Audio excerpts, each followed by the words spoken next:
Leo NEMC imesaini makubaliano kati yake na kampuni inaitwa Gaia Climate ya Uturuki kwa ajili ya kuanza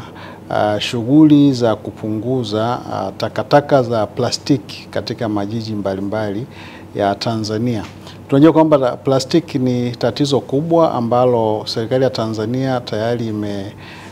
weka sheria ya kuzuia uzalishaji na usambazaji na matumizi ya plastiki za aina mbalimbali. Haya makubaliano yanaenda kusaidia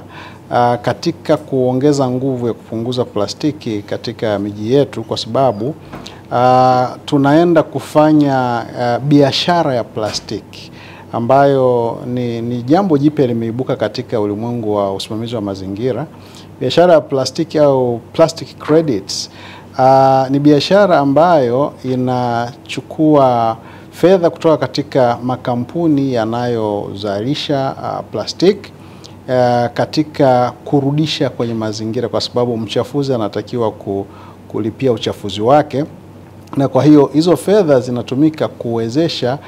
watu watakao kusanya plastiki na kuzipeleka katika michakato mbalimbali, ikiwemo kusafisha tu kwa ajili ya kutupa au kurejeleza zile plastiki na kutengeneza bidhaa nyingine. Na pia haya makubaliano ambayo tumeingia yatachangia kwa kiasi kikubwa katika shughuli zetu kama NEMC kuelekea siku ya kimataifa ya kupunguza taka duniani itakayofanyika tarehe 30 mwezi wa 3 mwaka huu, pamoja na malengo ambayo tumewekewa na serikali ya kupunguza 5%